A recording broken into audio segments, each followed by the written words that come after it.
Kailangan, dapat ho talagang tanggalin at ang itira na lang yung mga gumagana pa para ho makaiwas tayo sa mga aksidente, sunog, lalo na yung nakita natin sa Binondo nung nakarang taon, no? May mga bumagsak na poste. Kahapon, pinakita ni Chairman, no? Kanina lamang, kahapon, meron namang bumagsak sa isa sa mga kalye natin dito sa Metro Manila.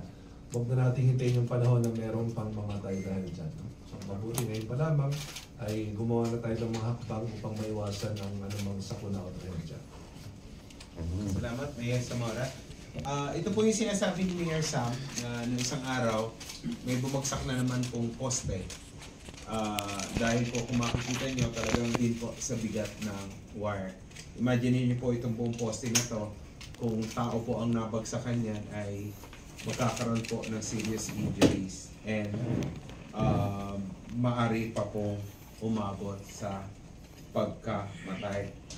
Isa rin po sa napag-usapan ay yung pong concern ni Mayor Jeannie dahil recently nagkaroon po ng pagbaha sa Malabon. Mayor Jeannie, siguro ikaw na mag-discuss. Kami po ay naghahanda para dito sa darating na pag-ulan. Nagkaroon po ng bahagyang pagbabaha sa ilang mga barangay. Sa amin po, dala po ng malfunction ng navigational gate na nakalagay sa Navotas. Pero apektado ang ilang barangay dito sa amin sa Malabon. Nagkaroon po ng damage dahil at low tide, meron pong nagpumilit na pumasok na barge at na-damage po yung arm na nag-raise ng floodgate.